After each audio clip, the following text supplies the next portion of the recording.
The People's Democratic Party and its candidate Atiku had on the 21st of March filed their petitions challenging the emergence of President Bola Tinubu in the February 25 elections. The petitioners' petition, which was among the 3 petitions remaining following the withdrawal of Action Alliance and the Action People's Party from the race, were given 3 weeks to prove their case before the respondents, INEC, Tinubu and APC opened their defense when the pre-election reports were delivered on the 23rd of May 2023. So far, the petitioners have called 27 witnesses to prove their case, amongst other documents tendered. The petitioners kicked off by calling 3 presiding officers of the Independent National Electoral Commission (INEC), who told the court that the refusal of beavers to transmit the presidential election results on election day frustrated their jobs. The officers testifying on subpoena admitted that the results of the Senate and the House of Representatives were transmitted unhindered and that the problems of the technical hitches arose at the point of transmitting only the presidential poll results. The 3 witnesses are Janet Nuhu Turaki, Christopher Bulus Ardo, and Victoria Sani, who served as INEC presiding officers at Yobe, Bauchi, and Katsina states, respectively. Day 2. The petitioners told newsmen that they might call additional 5 witnesses to have a round figure of having called 30 witnesses. Counsel for PDP Chris Uche said that some of the documents to be tendered in the remaining 2 days would take the place of the remaining 70 witnesses. Meanwhile, the Allied People's Movement, APM, which is seeking to nullify the election of President Bola Tinubu, closed its case after calling its sole witness. The witness, Aisha Abubakar, who identified herself as the Assistant Welfare Director of the party, tendered 7 batches of documentary evidence before the court to establish their case. APC's lead counsel, Lateef Fagbemi, tendered a copy of the Supreme Court's judgment, which the respondent said had earlier settled the issue the APM raised in the petition. The court admitted it as evidence despite objections from the APM. The court subsequently adjourned the matter till July 14 for all the parties to adopt their final briefs of argument, and the APM closed its case. On day 3 of the proceedings, the 26 petitioners' witness in the petition of the People's Democratic Party testified that the results contained in the 110 beavers machine he inspected were deleted. Hitler Uwala, who is a forensic analyst, tendered 7 volumes of reports based on the 110 beavers machines inspected. While being interrogated by INEC counsel, he admitted that he was not in Abuja when the elections was conducted and that nothing was wrong with the beavers machine when he inspected them. He added that he didn't interview any of the election presiding officers and did not know if anything was wrong with the beavers machine on election day. INEC further told the court that the 110 beavers machines inspected in the Federal Capital Territory constitutes only 3.5% out of the 3,163 devices allocated to Abuja and less than 0.06% of the total number of beavers deployed across Nigeria. To verify the witness claims on deleting of results, INEC's lawyer brought 4 beavers devices for the witness to inspect, but he refused, saying it was professionally wrong to do so, as the figures might be tampered with. Uwala added that he can't identify the beavers machines given to him as one of those he interrogated. And as part of our strategy today, we called a very vital witness, a digital forensic expert. And you remember that this is the very first time we are having a technology-driven presidential elections in Nigeria. So the evidence that this witness has profiled today, a witness who examined the beavers machines used, is very, very vital. So we are happy this witness has testified today.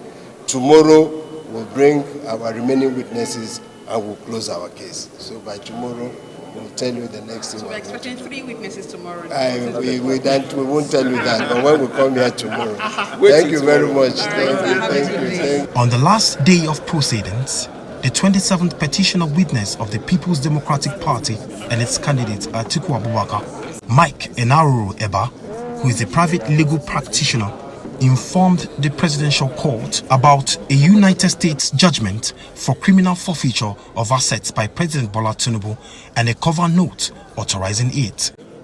The witness also tendered academic results from Chicago University, a copy of subpoena served on the Chicago University, the original academic records and degree certificates, original admission letter, original transcript from Southwest College to the school Tinubu attended, given to Chicago University with the gender referred to as female, and the extract of Guinea passport and certificate of compliance for Tinubu. Counsel for the petitioner, Chris Uche SAN, admitted copies of the academic and work records of President Bola Tinubu tendered by the People's Democratic Party and its candidate Atiku Abubakar. The documents include a BSc certificate from Chicago State University, NYSC discharge certificate, and Mobile Nigeria Oil PLC certificate of service. He noted that the documents were purportedly obtained by Tinubu but bore the name Bola Adekunle Tinubu. The witness also tendered Form EC13 and Form EC9 nomination forms and the letters written to the Independent National Electoral Commission as attachments. Counsel for INEC, Abubakar Mahmood, Tinubu, Emmanuel Ukala, and APC, Lateef Fagbemi, all objected to the admissibility of the documents. Atiku and the PDP, however, closed their case, awaiting the respondent to open defense July 3rd, 2023. It may not be possible for us to go into details with respect to that because that will touch the merits of the case.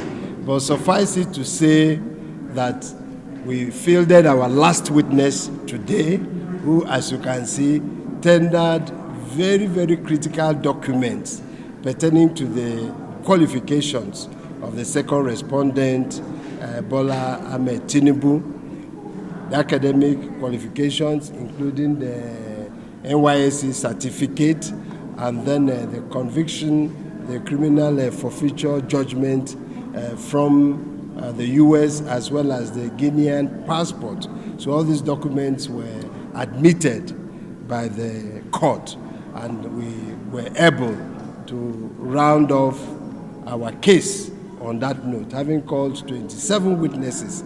So, and as the law permits us, and also in accordance with the pre-hearing report, we have eventually closed the calling of evidence by the petitioner. So the next stage now is for the respondents. If they have any defense, they will bring forward their own witnesses, and it will now be our turn to cross-examine those witnesses. If we have documents to challenge them with, we'll do so.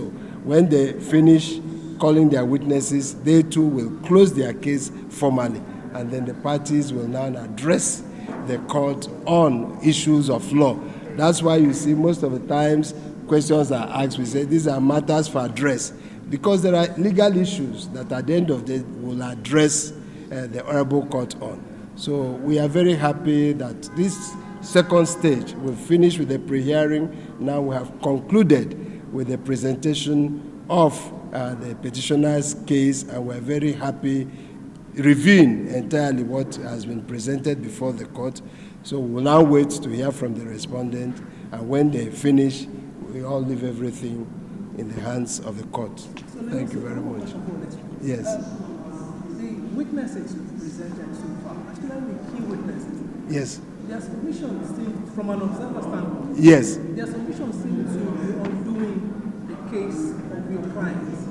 Can you speak otherwise than that? You see, like I said, we try not to touch the merits of the case. What we usually will want to do is just to inform you the stages at which we are, even though it would have helped to enlighten you, on that, but we'll refrain from so doing. Yes, it's for the court to determine, but our responsibility is to present the case, which we have done by the documents you saw we tendered, as well as the witnesses we called. There's a division of labor in this industry. The lawyers will do their own bit, the lawyers for the petitioners, the respondents will do their own bit, and then the court will summarize everything and then present the judgment. Thank you. Thank you very much.